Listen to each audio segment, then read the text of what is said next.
St. Coons and I had a couple of votes, so I'm not quite sure where you all are, but let me address the things that I'm concerned about briefly.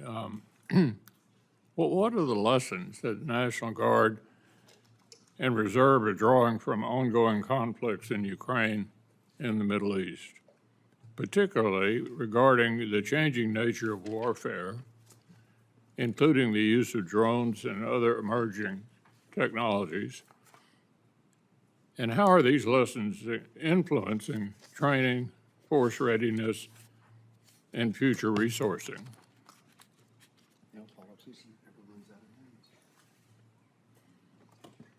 Chairman General Nordhaus here. I'll start for the National Guard.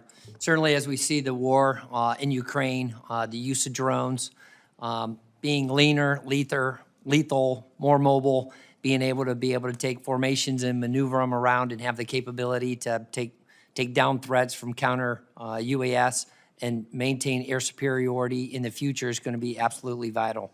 So we continue to take those lessons learned on the Air National Guard and the Army National Guard side with our services and making sure that we're arm in arm, shoulder to shoulder with them as we modernize our force for the future for warfighting for adversaries under this new changing character of warfare.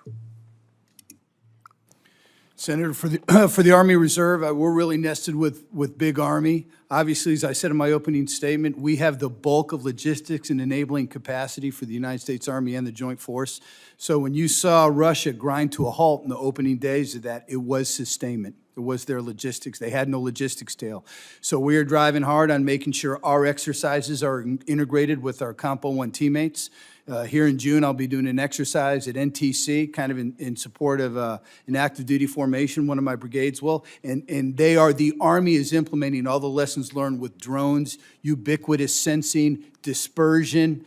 The Army units that are surviving at our national training centers, it's back to the basics. It's overhead cover.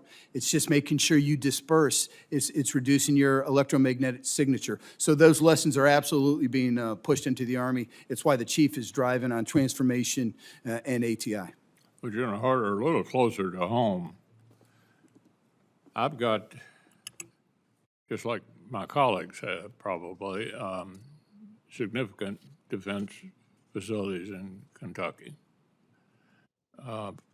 Fort Knox, for example, is home to the Army Reserve Aviation Command, the headquarters for all aviation assets within the Army Reserve.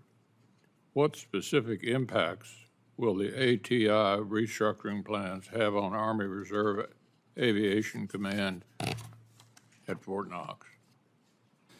So, Senator, or Chairman, we are still working through that with the Army on the reducing our two ECABs, Expeditionary Combat Aviation Brigades, one of which is headquartered along with the ARAC headquarters at Fort Knox. We're assessing the impact and looking at what rotary aircraft we may retain in the Army Reserve. But I can tell you at Fort Knox, the Army Reserve is investing. In addition to the ARAC, we have a 2-star training command headquarters. I have another 1-star training command headquarters. I have one of my equipment concentration sites. So we are looking to better maximize the training opportunities that Fort Knox provides for the Army Reserve. And I'd be happy to follow up with your team on exactly what the impact is of the aviation restructure. Senator Coons.